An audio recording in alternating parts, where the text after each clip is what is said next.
Markets cratered for the third day as a sell-off in major tech stocks intensified.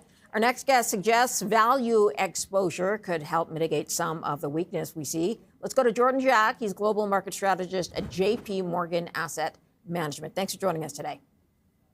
Thanks for having me. Do you see the software sell-off as overblown? Well, it's a real risk that we need to be mindful of, right? Software companies are really dealing with the fact that it's sort of twofold. You have those software companies that provide software as a service, so whether it be travel, payroll, taxes. If an agent can do those tasks for you, what are you really worth at the end of the day? So that's a real challenge that we're seeing across those cohort of software companies. The other cohort of software companies are perhaps those software companies that own the data or have some proprietary data or data sources that the agents can then leverage and use in order to provide that service ultimately. But the big challenge with those companies really falls back on do I need to have a subscription? Does the end consumer or customer need to have a subscription model? And that's going to directly impact their overall potential profitability. So, agentic AI is going to be very disruptive for the sector more broadly. And I think the markets are reflecting that. Do I think the sell-off is overblown? Perhaps some of the speed and the price action that we're seeing seems a little bit stretched. But I think, we're clearly seeing the markets decide for the winners from the losers. I was going to say, what are you doing during the drag down? Are you getting out of some things, picking up in others? I think, again, leaning more so into those software companies that have the data, have some proprietary knowledge that the agents will ultimately leverage or need to leverage. These software companies need to have sort of the pipeline of the businesses that they service. So those are the companies that perhaps can make it out of this on the other end. But those other companies that really an agent can do already what they're doing, they probably have some more difficulty and challenges ahead. Okay. Are you looking strictly in North America these days? Or are you looking outside as well?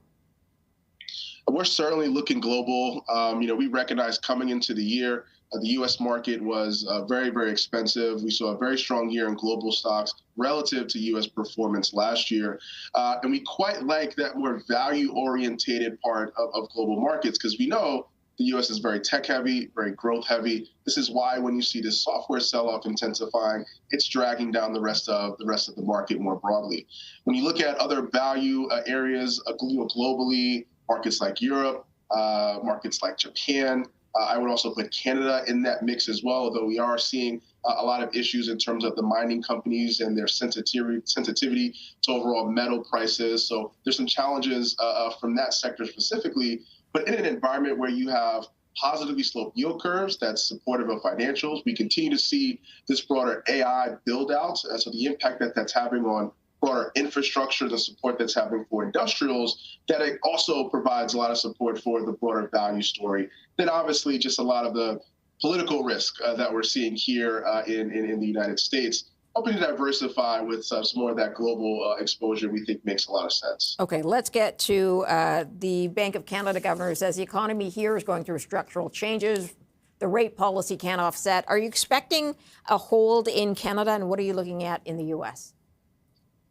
We are anticipating a hold. The reality is, and we heard this coming out of the Bank of Canada meeting, that they believe that monetary policy is generally in a pretty accommodative state right now.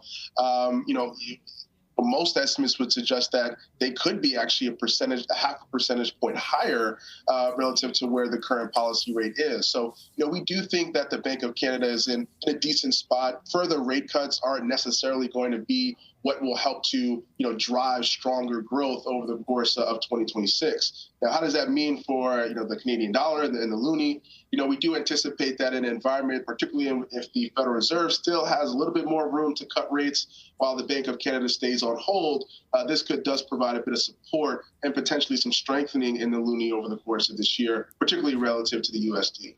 Jordan, how much of a risk is the CUSMA review and what comes out of that? Well, it's a big risk. The reality is the administration is very uncertain coming into a lot of these conversations. There appears to be, at least at first glance, some desire to get a deal done, and then the opposite ends up happening. So it is a big risk. It could certainly likely will increase overall trade uncertainty, policy uncertainty, and could ultimately continue to weigh on overall economic activity across Canada. So it is something that we're closely watching. We're hopeful for a deal that is beneficial for both the U.S. as well as Canada, but we'll just have to wait and see.